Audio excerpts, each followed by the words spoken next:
বিসমিল্লাহির রহমানির রহিম। Math meets Python কোর্সের 7 নম্বর ক্লাসে আমরা পাইথন জেনারেটরস নিয়ে আলোচনা করব। আপনারা যদি এই ম্যাথ মিটস পাইথন প্লেলিস্টটা দেখেন, আমরা ক্লাস 7 নম্বর ক্লাসে ফাংশন নিয়ে আলোচনা করেছিলাম। সেখানে 6টি পার্ট আছে। তো ওই ফাংশনের ভিতরেই আছে পাইথন জেনারেটরস। আমরা এটাকে ফাংশনের মধ্যেই রেখেছি। তো যদি কেউ ফাংশন নিয়ে জানার ইচ্ছা থাকে, প্লেলিস্টের ওই 6টা পার্ট দেখবেন, তাহলে আপনার এই জেনারেটরস নিয়ে বুঝতে খুবই সুবিধা হবে। আমরা আজকে এই জেনারেটর সম্পর্কে একটু ডেফিনেশন এবং এটা কিভাবে কাজ করে প্রথমে একটু থিওরিগুলো দেখব। তো দেখেন, পাইথনে জেনারেটরটা কি? পাইথনে জেনারেটরটা হলো এমন এক ধরনের ফাংশন বা পাইথনের বিশেষ ধরনের একটা ফাংশন, যেটা কি করে, যেটা আপনার সব ভ্যালুগুলা একসাথে মেমোরিতে সংরক্ষণ না করে আপনার ধাপে ধাপে ভ্যালুগুলা তৈরি করে। অর্থাৎ একসাথে সব ডেটা মেমোরিতে সংরক্ষণ না করে প্রয়োজন অনুযায়ী আপনাকে ধাপে ধাপে ডেটা তৈরি করে দিবে। সাধারণ ফাংশন যেখানে আপনার দেখবেন সম্পূর্ণ ফলাফল একবারে রিটার্ন করে দেয়, কিন্তু জেনারেটরে দেখবেন আপনার প্রয়োজনে বা প্রতিবার প্রয়োজনে আপনি একটি একটি করে মান অ্যাক্সেস করতে পারবেন, অথবা পরবর্তী মানের অবস্থানও জানতে পারবেন। এজন্য যখন বড় ডেটা নিয়ে কাজ করা হয়, তখন এই জেনারেটর ব্যবহার করা এটা খুবই মেমোরি সাশ্রয়ী এবং দ্রুত গতির সমাধান হিসেবে কাজ করে। জেনারেটর ফাস্ট না, জেনারেটর দ্রুত গতির সমাধান হিসেবে কাজ করে। এখন জেনারেটরের ফাংশন, এটা ফাংশনের মধ্যে কেন রাখা হলো? আপনি এর অবস্থা দেখে বুঝছেন যে জেনারেটরকে ফাংশনে রাখার কারণ এটা ফাংশনের একটা বিশেষ রূপ। একটা ফাংশন যেরকম আপনি ডিফাইন করেন ডিইএফ লেখে শুরু করেন, জেনারেটর ওইভাবে ডিইএফ লেখে শুরু করেন। নর্মাল ফাংশনে এখানে লেখা আছে দেখেন, রিটার্ন ব্যবহার করা হয়, আর জেনারেটরে ইয়েল্ড নামক ফাংশন ব্যবহার করা হয়, ইয়েল্ড নামক একটি স্টেটমেন্ট ব্যবহার করা হয়।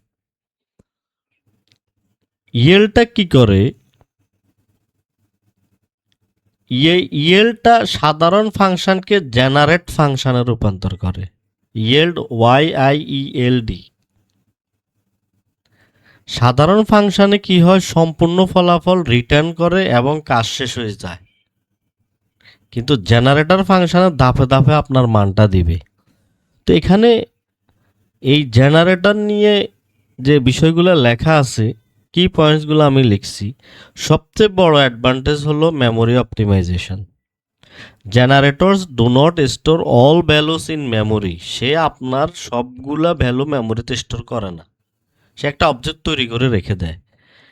Values R created only when needed. Values তখন আপনার সে তৈরি করবে যখন আপনার ভ্যালুটা দরকার। এটার যদি মূল থিম বা আইডিয়া বলি, এটা জেনারেট ডেটা অন ডিমান্ড, আপনার চাহিদা অনুযায়ী জেনারেট করবে। একটা নর্মাল ফাংশন আর জেনারেটর ফাংশন পার্থক্যটা দেখেন। নর্মাল ফাংশনে return all data at once, একসাথে আপনাকে একবারে সব ডেটা রিটার্ন করে। আর generator function produce data step by step, ডেটাটা উৎপাদন করবে স্টেপ প্রতি ধাপে ধাপে। নর্মাল ফাংশানে বেশিরভাগ ক্ষেত্রে ম্যাক্সিমাম ক্ষেত্রে ইউজ রিটার্ন ব্যবহার করা হয়, আর জেনারেটর ফাংশানে ইউজেস ইল্ড ব্যবহার করা হয়। Normal function do not remember previous state, normal function এটা মনে রাখে না আগে কি ঘটেছিল, কিন্তু জেনারেটর ফাংশন কিন্তু প্রিভিয়াস স্টেটটাও মনে রাখে। হায়ার মেমোরি ইউসেজ হয় নর্মাল ফাংশনে, কিন্তু জেনারেটর ফাংশনে লোয়ার মেমোরি ইউসেজ হয়। থিওরিগুলো আমরা দেখছি এখন, একটু মনে রাখেন, আমরা ইনশাল্লাহ কোড করলে ইনশাল্লাহ এটা আমরা সবাই ইনশাল্লাহ বুঝতে পারবো। তো দেখেন, এ হচ্ছে মানে সাধারণ কথাবার্তা জেনারেটর নিয়ে। এখন আসেন, আমি যে কথাগুলো বললাম, মেমোরি অপটিমাইজেশন, তারপরে আরেকটা বিষয় আছে আমি উল্লেখ করিনি, সেটা হলো আপনার টাইম সেভিং। আপনি জেনারেটরকে যখন কল করবেন একসঙ্গে সকল ফলাফল পাবেন না, এটা আপনাকে একটা জেনারেট অবজেক্ট তৈরি করে দিবে, পরে প্রয়োজন অনুযায়ী আপনি মান উৎপন্ন করতে পারবেন। তাহলে দেখেন, আমি আমার কোল্যাবটা ওপেন করছি, এখানে ওই একই সংজ্ঞা লেখা হয়েছে। এই generator in Python is a special type of iterator that generates value once at a time instead of storing all values in memory at once. Generator হলো এমন একটা পাইথন অবজেক্ট যেটা সব ডেটা একসাথে মেমোরিতে রাখে না, বরং প্রয়োজন অনুযায়ী একটার পর একটা ভ্যালু তৈরি করে। এখানে হচ্ছে জেনারেটর ব্যবহারের যে ফিল্ডগুলো সেগুলো এখানে আমি লিখলাম। এখন আসেন একটু আমরা কোড দেখি। জেনারেটর মনে রাখতে হবে, জেনারেটর সবচেয়ে গুরুত্বপূর্ণ লাইন হচ্ছে জেনারেটর ভ্যালু স্টোর করে না, ভ্যালু জেনারেট করে। জেনারেটরের সবচেয়ে গুরুত্বপূর্ণ অংশ হলো পাওয়ারফুল মেমোরি অপটিমাইজেশন টেকনিক। ধরেন আমি একটা কোড লিখলাম, নাম্বার লিস্ট, একটা লিস্ট কম্প্রিহেনশন। দেখেন এখানে আমি কি করব, x for x in range, আমি মনে করেন এখানে 10 লক্ষ দিব।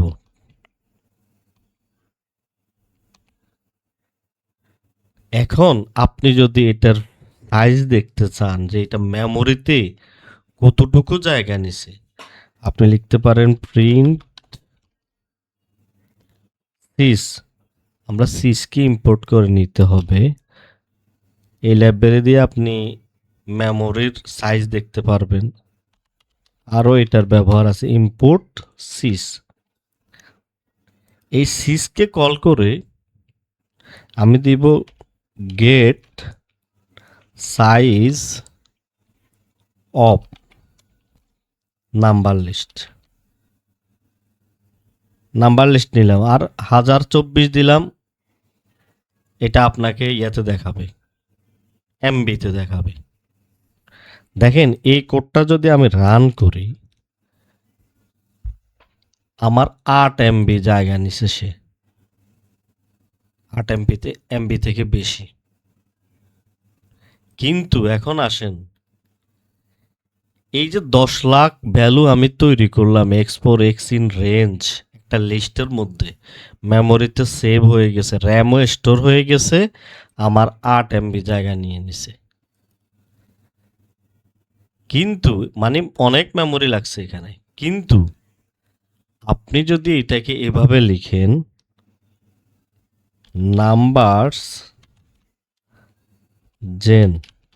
জেনারেটরের এক্সপ্রেশন তৈরি করছি, শুধু round bracket x for x in range, এখানেও আমি 10 লাখ দিলাম।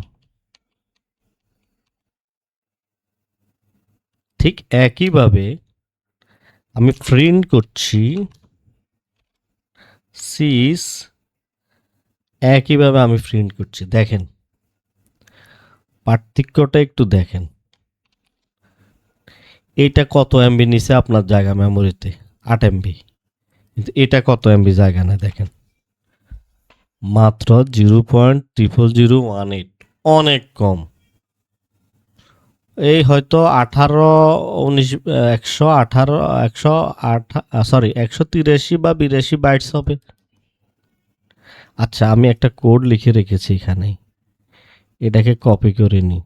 একই কোড, শুধু এটাকে আমরা এমবি হিসেবে দেখব। পেস্ট করলাম, দেখেন ওই যে এমবি হিসেবে দেখানোর জন্য রাউন্ড ফিগার নিচে দেখেন, একটা 8 এমবি নিচ্ছে আর একটা কত নিচ্ছে, এটা তো সম্ভবত কত বাইটস হবে আর কি। তাহলে দেখছেন, প্রথম প্রুফটা দেখছেন, আপনি যখন জেনারেটর এক্সপ্রেশন তৈরি করছেন, এই জেনারেটর এক্সপ্রেশন আপনার কিন্তু ভ্যালু স্টোর হয়নি, একটা জেনারেট অবজেক্ট তৈরি হয়েছে, এটা আমরা দেখব। আপনার প্রয়োজনে আপনি ভ্যালু পরে তৈরি করে নেবেন। তাহলে দেখেন, একটা আপনার 8 এমবি জায়গা নিয়ে নিছে, আর একটা আপনার 183 বাইটস বা সামথিং হবে প্রপার ক্যালকুলেট করলে। এখন আসুন, প্রয়োজন না হলে জেনারেট ভ্যালু তৈরি করে না জেনারেটর। প্রয়োজন যদি না হয় জেনারেটর ভ্যালু তৈরি করে। এখন একটা জেনারেটর কিভাবে তৈরি করে দেখেন, ডিফাইন ওই যে ফাংশনের মতো আমি লিখলাম মাই জেনারেটর।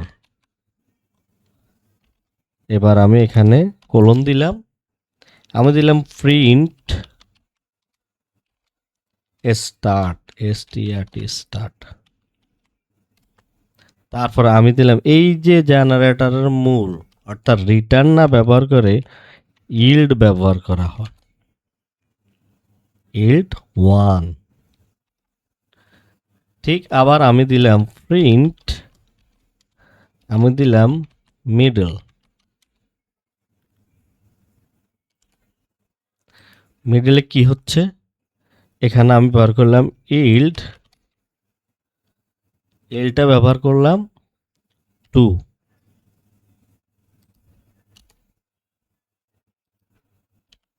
ব্যবহার করলাম 2। তাহলে দেখেন, এবার আমি একটা জেনারেটর আমার জেন নামক একটা অবজেক্ট তৈরি করলাম, সেখানে মাই জেনারেটরকে কল করলাম এবং প্রিন্ট করলাম জেনারেটর। দেখেন এখন কি আসবে, দেখেন এই জেনারেটর এই যে ইল্ড, আচ্ছা ইল্ডটা নিয়ে আলোচনা। ইল্ডটা কি দেখেন, ইল্ডটা হলো এটা একটা কিওয়ার্ড। এটা কি করে, ফাংশনকে পুরোপুরি শেষ করে না, ফাংশনকে ফস করে দেয়, আর প্রতিটা স্টেটকে সে মনে রাখে যে আবার এখান থেকে শুরু করতে হবে। তাহলে ইল্ডটা কি বুঝতে পারছেন? The yield keyword ফসেস the function. দেখেন আমি এখানে এটা লিখি, তাহলে ইল্ড নিয়ে আমাদের জানা হয়ে গেল। The yield keyword forces the function and save its state for future continuation. এটা কি করে, ফাংশনকে ফস করে রাখে আর ফিউচারের জন্য স্টেটকে মনে রাখে। এখন দেখেন এই কোডটা যদি আমি রান করি, দেখছেন এই দুইটা স্টার্ট হয়েছে, এই প্রিন্টটা স্টার্ট করে দিছে, আমি যেহেতু তাকে কল করছি। আমি যদি একবার কল করতাম তাহলে দেখেন একবার আসছে। তাহলে বুঝতে পারছেন যে এটা কিভাবে কাজ করছে। এখন আসেন, এই যে ফাংশনটা কিন্তু পুরোপুরি রান হয়নি। নেক্সট যত আপনি কল করবেন, যতটুকু দরকার ততটুকু এক্সিকিউট হয়েছে, এই যে স্টার্ট 1। এবার আসেন আরেকটা জিনিস, এটা তো দেখালাম জেনারেটর লেখার নিয়ম। প্রথম যেটা বলছি মেমোরি, সেটা তো দেখতে পেয়েছেন, সেটার প্রুফ। এবার আসেন আমি একটা জিনিস বলছি যে টাইম কম্পেয়ার করে দেখি আমরা আসলে জেনারেটরটা আমার টাইম সেভ করে কিনা। দেখেন টাইমকে কম্পারিজন করি আমরা, যদি ইনপুট টাইম মডিউল থেকে ওই যে ওই লিস্টটা আমরা করি, দেখেন ইনপুট টাইম মডিউল থেকে স্টার্ট টাইম আমি টাইম হিসাব করছি। আমার এই নাম্বারটা স্কোয়ার করে ভ্যালুগুলো দিবে। এখানে কিন্তু 10 লক্ষ নাম্বার আছে এবং এন্ড টাইমটা আমি নিচ্ছি লিস্ট টাইমের মধ্যে আমার এন্ড আর স্টার্ট টাইম মাইনাস হবে, কতটুকু সময় লাগছে আমার এখানে সেটা দেখাবে। দেখেন এটা রান হতে কিন্তু 0.7 সেকেন্ড লাগছে। পাশাপাশি যদি দেখেন আপনি জেনারেটরের টাইমিংটা ঠিক একইভাবে জেনারেটর বানালাম, শুধু রাউন্ড ব্র্যাকেট এখানে দেখছেন, আর এখানে লিস্ট কম্প্রিহেনশনের সেই স্কয়ার ব্র্যাকেট। তাহলে দেখেন জেনারেটর ব্যবহার করে যখন আমি এটা এখানে কত গেছে 0.712 সেকেন্ড, এটাতে কত যায় দেখেন 0.167। তাহলে এই অবজারভেশন কি বলে 0.71 আর এখানে হচ্ছে 0.16। দেখেন কোনটা আপনার টাইম সেভ করছে, দেখেন তো এখানে লিস্ট অফ টাইম আসছে আপনার এটা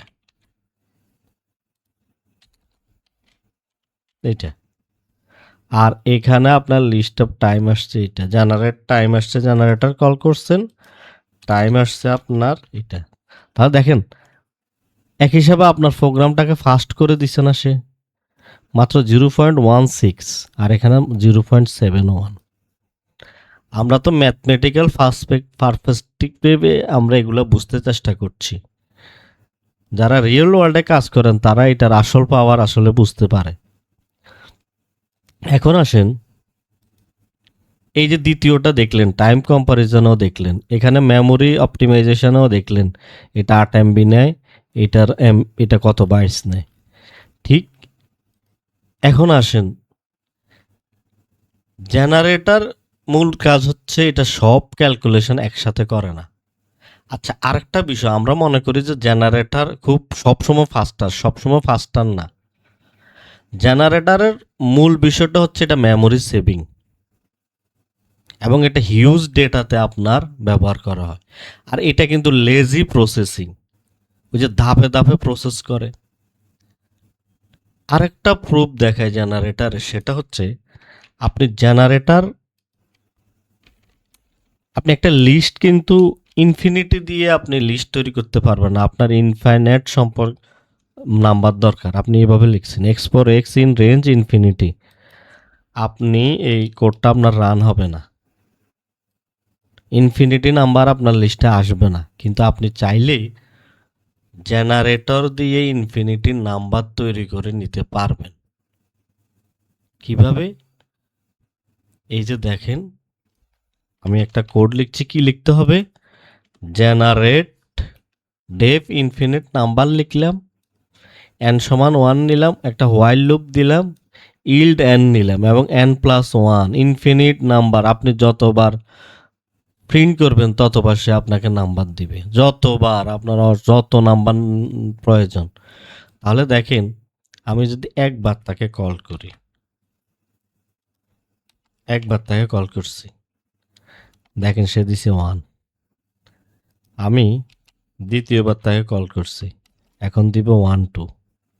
আমি তৃতীয়বার তাকে কল করছি, এখন দিছে 1 2 3। তাহলে দেখেন এইভাবে আপনি ইনফাইনাইট নাম্বার পাচ্ছেন, কিন্তু আপনি লিস্টে তো এই সুযোগ নাই। তাহলে এটা একটা প্রুফ, আপনি এই একটা সুবিধা পাচ্ছেন তার থেকে, অসীম সংখ্যক নাম্বার আপনি জেনারেট করতে পারছেন।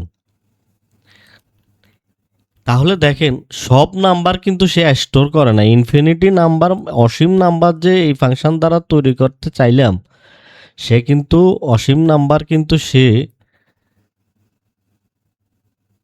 তৈরি করে মেমোরিতে রাখে নাই, সে একটা অবজেক্ট তৈরি করে রাখছে। এখন অবজেক্ট যে বারবার বলতেছি তৈরি করে রাখছে, সেটাও আমরা একটু চেক করি।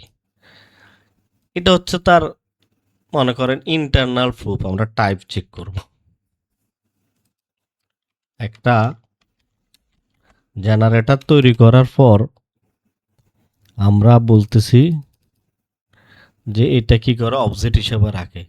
আচ্ছা টাইপটাকে চেক করে দেখে জেনারেটর টাইপটা কি। আমি লিখলাম নাম্বারস সমান এই জেনারেটর এক্সপ্রেশন এটা ভাবে দেয় x for x in range 5। এখন যদি আপনি এটা টাইপ দেখেন, প্রিন্ট টাইপ অফ নাম্বারস, তাহলে দেখবেন আসবে জেনারেটর। দেখছেন জেনারেটর আসছে না? তাহলে জেনারেটর এক্সপ্রেশন তৈরি করলে এইটাকে বলে জেনারেটর এক্সপ্রেশন। আপনি জেনারেটরে এক্সপ্রেশন তৈরি করলেই সেটা পাইথন জেনারেটর অবজেক্ট তৈরি করে। এখন আসুন আরেকটা বিষয়, জেনারেটর এটা যদি সব ভ্যালু শেষ হয়ে যায় তখন কিন্তু এটা বন্ধ হয়ে যায়। কেমন একটা উদাহরণ দেখেন, এই উদাহরণটা দেখি আমরা। এই একটা জেনারেটর আমি এক্সপ্রেশন তৈরি করলাম, রেঞ্জ 3 মানে 0 1 2 দিবে। For I in gen print i, দেখেন এখানে প্রিন্ট আই হয়েছে, এরপরে প্রিন্ট অ্যাগেন দিলাম। অ্যাগেন মানে আমি চাই আবার তৈরি হবে প্রিন্ট আই জেন। তার মানে কি এখানে কি বোঝা যায়, 0 1 2 0 1 2 দুইবার আসবে? কিন্তু আসবে না। আপনি দেখেন এই যে 0 1 2 আসার পরে অ্যাগেইন, অর্থাৎ দ্বিতীয়বারের যে লুপটা ছিল এটা কিন্তু আপনার কোনো ভ্যালু পায়নি, কারণ জেনারেটর এমটি হয়ে গেছে। এইখানে থেকে সে তৈরি করার পরে জেনারেটর এমটি, অর্থাৎ এটাকে বলে ওয়ান টাইম আইটারেশন। এটাকে বলে ওয়ান টাইম আইটারেশন বলে। এখন আসেন এখানে আমরা টাইপ দেখলাম, আমরা একটা জিনিস চেক করতে চেয়েছি যে জেনারেটর যে আমরা নাম্বার তৈরি করি সেটা কিভাবে থাকে, সে কি আমাকে ভ্যালু রিটার্ন করে? একটু দেখেন, আমি এখানে একটা জেনারেটর বানালাম। দেখেন স্কয়ার নাম্বার রিটার্ন করবে for I in range and yield দিলাম আই গুণ আই স্টেরিক আই, অর্থাৎ নাম্বারগুলা বর্গ হয়ে আসবে। তাহলে প্রিন্ট জেনে আপনি কি পাবেন? আপনি কি ওই বর্গ নাম্বারগুলো পাবেন? পাবেন না। আপনি একটা জেনারেটর অবজেক্ট পাবেন। এই যে দেখেন, এই যে জেনারেটর অবজেক্ট। তাহলে দেখতেই পাচ্ছেন এই আউটপুট দ্বারা বোঝা যায় যে এখানে অ্যাকচুয়াল কোনো ভ্যালু তৈরি হয়নি, শুধু জেনারেটরের অবজেক্ট তৈরি করেছে। এখন আসেন এই ভ্যালুগুলো যদি আমরা দেখতে হয় কিভাবে দেখব? আমরা দেখতে পারি ফর ভ্যালু ইন জেনারেটর, তাহলে প্রিন্ট ভ্যালু আপনার প্রয়োজন। এখন ভ্যালুগুলো কল করছেন, দেখেন আসছে এই যে এখানে 0 1 2 3 4 পর্যন্ত। তাহলে 0 স্কয়ার 0, 1 স্কয়ার 1, 2 স্কয়ার 4 এভাবে আসছে দেখেন। তাহলে ভ্যালুগুলোকে আমরা এভাবে দেখছি। এবার আসেন জেনারেটরে আবার একটা ফাংশন আছে জেনারেটরের ভিতর, সেটাকে বলে নেক্সট ফাংশন। আপনি জেনারেটরের ভিতরে একটা নেক্সট ফাংশন ইউজ করতে পারবেন। এটা ইউজ করে আপনি পরবর্তী নাম্বারটা প্রিন্ট করে দেবেন। মনে করেন ওই কোডটাই আমি লিখছি এখানে, আগের কোডটায় স্কয়ার নাম্বার আমাকে সে রিটার্ন করবে। দেখেন তাহলে জেন সমান gen equal square number, yield মানে সে এইটা তৈরি করবে। For I in range n দিলাম, তাহলে এখানে যদি আমি এনের ভ্যালু 5 দিই তাহলে এখানে 0 থেকে 4 পর্যন্ত যাবে। এখন যদি আপনি নেক্সট জেন ব্যবহার করেন আপনি একটা একটা কি পাবেন? নেক্সট জেন ভ্যালু ব্যবহার করলে দেখেন 0 পাইছেন। আবার যদি আপনি নেক্সট জেন ব্যবহার করেন দেখেন 1 পেয়েছেন। আবার যদি আপনি নেক্সট জেন ব্যবহার করেন 4 পেয়েছেন। তার মানে আপনার যখন যে ভ্যালুটা প্রয়োজন আপনি ধাপে ধাপে আপনি ওই ভ্যালুটা নিচ্ছেন। তাহলে দেখেন একসাথে সকল ভ্যালু সে স্টোর করেনি, সে কি করেছে একটা অবজেক্ট তৈরি করে রাখছে, আর আপনাকে সেই হিসাবে সে যখন আপনি ডাক দিবেন কল করবেন সে প্রতিবারে আপনাকে পরবর্তী ভ্যালুটা নিয়ে আসবে। এখন আসেন এই জেনারেটরের ভিতরে আরেকটা ফাংশন আছে আপনি জেনারেটর ব্যবহার করবেন, সেটা হচ্ছে লিস্ট ফাংশন। একই কোডের উদাহরণ দেখাই, যে আমরা স্কয়ার নাম্বারের এই জেনারেটরটা বানালাম। দেখেন, স্কয়ার নাম্বারের এই square number and for I in range and ইল দিলাম আমরা আই এস্টেরিক আই। লুপটা যখন চলবে, জিরো একবার নিবে, জিরোর সাথে জিরো গুণ হবে, ওয়ান নিবে, ওয়ানের সাথে ওয়ান। তাহলে এই জেনারেটরে আমরা যদি লিস্টটা ব্যবহার করি, দেখেন তাহলে কি হয়, লিস্ট কি আউটপুট দিবে আপনাকে। দেখেন, প্রিন্ট লিস্ট জেন একটা লিস্ট আউটপুট দিবে। এখন আসেন, এখানে কিন্তু একটা বিষয় আছে, এটা দেখানোর উদ্দেশ্য। লিস্ট যখন আপনি জেনারেটর থেকে লিস্ট নিয়ে নিছেন, এখন কিন্তু আপনার জেনারেটর এক্সহাস্টেড হয়ে গেছে, মানে ভ্যালু নাই, আপনার জেনারেটর কিন্তু খালি।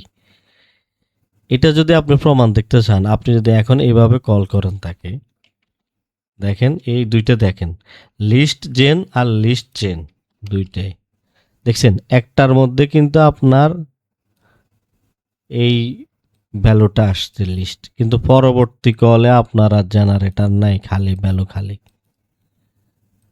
তাহলে এটা হচ্ছে একটা বিষয়। দ্বিতীয়বার এমটি লিস্ট কেন? কারণ জেনারেটরের ভ্যালু অলরেডি কনজিউম হয়ে গেছে, আপনি যখন লিস্টে নিয়ে গেছেন শেষ। তো জেনারেটরে আমরা জানি লিস্ট কম্প্রিহেনশনে স্কয়ার ব্যাপার ব্যবহার করা হয়, আর জেনারেটরে আপনার রাউন্ড ব্র্যাকেট ব্যবহার করা হয়। লিস্ট কি করে, সব ভ্যালু একসাথে স্টোর করে, আর জেনারেটর কি করে, ল্যাজি জেনারেট করে।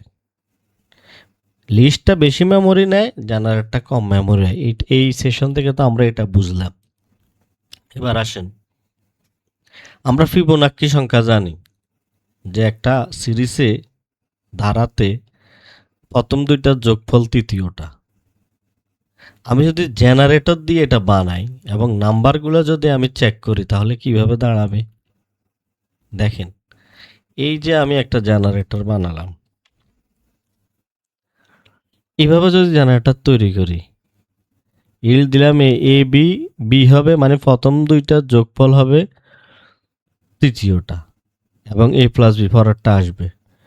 তাহলে দেখেন এখানে নাম্বারগুলো কিভাবে আসে, দেখেন আসছে না? ফিবোনাক্কি সংখ্যা, 0 আর 1 যোগ করলে 1, 1 আর 2 যোগ করলে 3। তাহলে ফিবোনাক্কি সংখ্যা এভাবে আসছে। এখন আসেন, এই জেনারেটরে কিছু মেথড আছে, আমরা দেখলাম নেক্সট, তারপরে দেখলাম আপনার আরেকটা দেখলাম কি লিস্ট, আরও আছে সেন্ড, ক্লোজ। ইল্ড আর রিটার্নের পার্থক্যটা তো আপনারা বুঝতে পারছেন, যে ইল্ড কি করে, ফাংশনকে একদম শেষ করে দিবে, সরি রিটার্ন কি করবে, ফাংশনকে শেষ করে দিবে, আর ইল্ড কি করবে, ফাংশনকে ফস করে রাখবে। রিটার্ন যখন আপনি জেনারেল ফাংশনে ব্যবহার করেন, এটা একবারে সব ভ্যালু নিয়ে নেয় এবং আপনাকে দিয়ে দিবে। আর ইল্ড কি করে, আপনাকে বারবার ভ্যালুগুলো দিবে। তাহলে এখান থেকে আমরা মূল যে বিষয়গুলো দেখলাম, যে জেনারেটর বানাতে গেলে কিভাবে বানাতে হয়, ইল্ড কিভাবে ব্যবহার করতে হয়, এগুলো আমরা বিশেষ করে দেখলাম। এবং আপনি জেনারেটরের ভিতরে লুপ চালালেন, আউটপুট দেখলেন, মেমোরি কিভাবে সে নিচ্ছে সেটাও আমরা দেখলাম। এরপরে আরেকটা বিষয় আছে, সেটা হচ্ছে জেনারেটরের মধ্যে আমরা যদি দেখি কেন জেনারেটর গুরুত্বপূর্ণ। নর্মাল ফাংশানে আমি দেখাই, যে আর একটু যে বলতেছি নর্মাল ফাংশন বারবার রিটার্ন করে দেয়, এটা একটা নর্মাল ফাংশন। দেখেন, এটা একটা নর্মাল ফাংশন স্কয়ারের। আপনি যখন এটাকে কল দিবেন, একসাথে আপনাকে সবগুলো ভ্যালু রিটার্ন করে দিয়ে দিছে। কিন্তু আপনি যখন একটা জেনারেটরকে কল দিবেন, একটা জেনারেটর বানালাম আমি এভাবে না, এই যে ইল্ড ব্যবহার করা হচ্ছে, এখানে আপনি ব্যবহার করছেন রিটার্ন। পার্থক্যটা দেখেন, এখানে ইল্ড ব্যবহার করছেন। এখন যদি আপনি জেনারেট করেন, সে একটা অবজেক্ট আপনাকে রিটার্ন করছে, এটা রিটার্ন করছে আপনাকে একটা লিস্ট এবং সকল ভ্যালু এখানে আছে। আর এটা আপনাকে দিচ্ছে একটা অবজেক্ট। তাহলে এই থেকে বোঝা যায় যে এখানে আসলে কোনো ভ্যালু তৈরি হয়নি, এখানে জেনারেটরের একটা অবজেক্ট তৈরি করে রাখছে। তাহলে আমরা এখান থেকে বুঝলাম যে কিভাবে জেনারেটরটা আমার মেমোরি সেভ করে, আমার মেমোরি খুব কম লাগায়। নেক্সট জেনারেটরের ব্যবহার আমরা দেখলাম, জেনারেটর এক্সপ্রেশন কিভাবে ব্যবহার করে সেটা শিখলাম, ফিবোনাক্সি সিরিজের উদাহরণ শিখলাম, জেনারেটর মেথড দেখলাম আমরা নেক্সট, তারপরে লিস্ট, আরও আছে সেন্ড। সেন্ডের একটা এক্সাম্পল দেখেন, সেন্ড কি করে। সেন্ড মানে আপনি যে নাম্বারটা তাকে দিবেন সে নাম্বারটা সে আপনাকে সেন্ড করবে। একটা জেনারেটর বানালাম ভ্যালু সমান ইল্ড, ইল্ড ভ্যালু, জেনারেটরকে কল করলাম, ফাংশনকে একটা জেন ভ্যারিয়েবলে রেখে জেনারেটর নেক্সট জেনকে কল করলাম, আর এই সেন্ড ফাংশনের মধ্যে আমরা 100 দিলাম, তাহলে কি করছে সে আমাকে 100 দিচ্ছে, দেখছেন। তো এটা হচ্ছে নেক্সট সেন্ড জেনারেটরের কাজ। জেনারেটর ইনফিনিটা আমরা দেখেছি, জেনারেটরের আইটারেটরস আর জেনারেটরের মধ্যে কি পার্থক্য আছে। আমরা যে আইটারেশন বলি, আইটারেটরে আপনার আইটর এবং নেক্সট লাগে, মনে রাখবেন, আইটারেশনও লাগে নেক্সটও লাগে। জেনারেটরে শুধু ইল্ড কাজ করে, আইটারেশনটা একটু কমপ্লেক্স, জেনারেটরটা সহজ।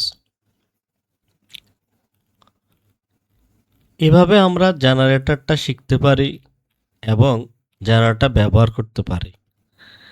জেনারেটরের ব্যবহারে আমাদের মেমোরি সবচেয়ে বেশি সুবিধা হয়, টাইমিংয়েও বেশি সুবিধা হয়, খুব অল্প সময় নেয়। আমরা এখনো ফাইল হ্যান্ডেলিং পড়িনি, ফাইল হ্যান্ডেলিংয়েও বড় বড় ফাইল হ্যান্ডেল করতেও জেনারেটর ব্যবহার করা হয়।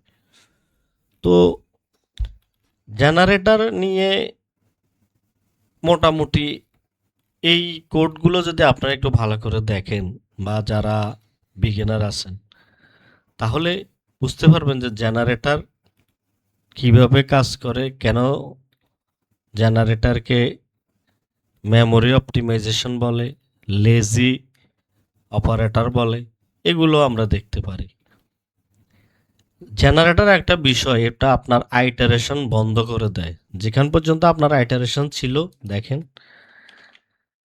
এক্স ইন রেঞ্জ এখানে কয়টা হবে, 0 1 2 3, 0 1 2, তাহলে এখানেই শেষ 0 1 2। আপনি যদি এটাকে আবার কল করেন তখন কিন্তু আপনাকে এরর দিবে যে স্টপ আইটারেশন, আপনার আইটারেশন বন্ধ, অর্থাৎ তার ভিতরে আর কোনো ভ্যালু নেই। আপনি কল করছেন, প্রথমটা 0 দিছে, দ্বিতীয়টা কল করছেন 1 দিছে, তৃতীয়টা কল করছেন 2 দিছে। একদম ইম্পর্টেন্ট কনসেপ্ট যদি বলি, জেনারেটর ডেটা স্টোর করে না, ভ্যালু একবার জেনারেট করে কনজিউম হয়ে গেলে শেষ, ওয়ান টাইম আইটারেবল বলে। আপনি যদি জেনারেটরকে বারবার ব্যবহার করতে চান তাহলে আপনাকে নতুন জেনারেটর বানাতে হবে, জেনারেটর বানিয়ে কাজ করতে হবে। যেরকম আপনি এই কোডটা দেখেন, এই রেঞ্জ ফাংশনটা এখানে চালিয়েছেন, এখানেও এই রেঞ্জ ফাংশনটা চালিয়েছেন, এটা একটা নতুন জেনারেটর, তাইলে প্রথমে এটা এক্সিকিউশন হবে, তারপরে এটা হবে।